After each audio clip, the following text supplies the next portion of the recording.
As the Taliban took hold of Afghanistan last week, the Foreign Secretary was on holiday in Crete with his family. He was asked to call Afghanistan's Foreign Minister Hanif Atmar to organize the urgent evacuation of Afghan interpreters, but passed the duty down to a junior minister who never made the call. Reports later emerged that Mr. Raab was seen laying on a beach at a 5-star resort that day, but the government claims that he was busy on other calls. Many Express readers thought that Dominic Raab failed in a crisis and said that his decision to hand the call to a junior was deplorable, but 63% of people said he should not resign in a poll of 6,708 people held between 11 a.m. August 20 and 9 a.m. August 24.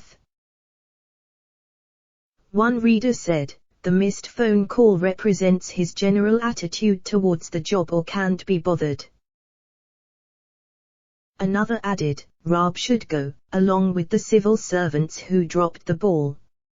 This government is completely rudderless, and without real direction." It was evident to the public by Friday, August 13, that the Taliban were unstoppable on their quest to overthrow the Afghan government, but Mr. Raab did not return to the UK until Sunday night. A senior government official told the Sunday Times, Raab was told to come back on Friday. On Sunday there was a sense of disbelief among everyone at the most senior levels in No 10 that he wasn't there. He seems to have nobbled Boris after he was told to come back. Express readers were divided when asked whether the Foreign Secretary should have come back from his holiday sooner, with 51% of voters saying he should have, and 41% saying he should not have. A reader commented, "A cabinet minister has no right to a personal life. If he wishes to prioritize that, he should not have taken the job. It is the ultimate 24/7 job." But someone else strongly disagreed. The guy is entitled to his holiday. That's what deputies are for, to cover his breaks. In an attempt to defend his actions, Mr. Raab said, "After 18 months and 2 years of a very grueling, demanding schedule, I think it is right that people in those positions try and take some leave, but we are always ready, I'm always ready, to come back."